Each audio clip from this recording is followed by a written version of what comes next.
Questão ne hatu si diretor clínica Hospital Nacional Guido Valadares Marcelino Correa ba jornalista e Hospital Nacional Segunda ne.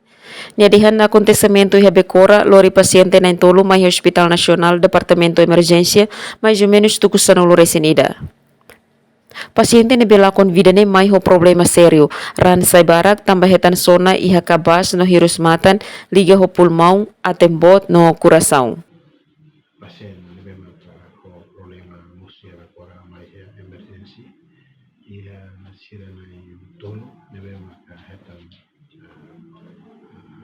acontecimento da nene e lori mai emergency tuku sanulu besi 11 horas tuku besi tuku sanulu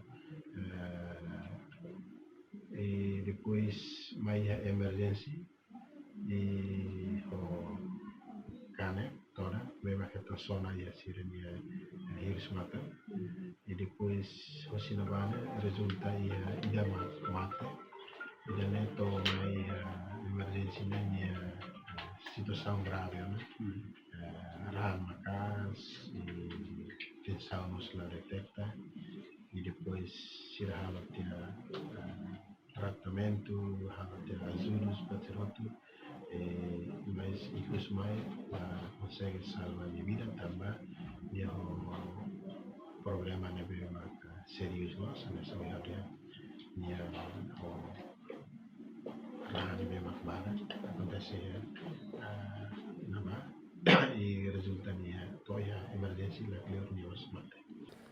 Nunemos aman husimate biang Nilton Eduardo da Costa informa acontece ho di kalang ne sira jovem ho jovem.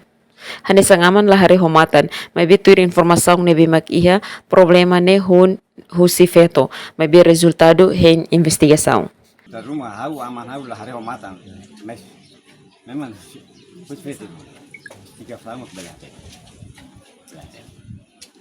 Para aman vamos a identificar de feto yang seria jovem colega con Ani sana mora, nem to colher lo, sana mora. Depois tira dia mal vela, tira dia mal. Ia tu fat lo rai, como sira closa. Ne sira hali mari mata ti, agora ela mas como sira jovem. Natalina Lopez, STL News.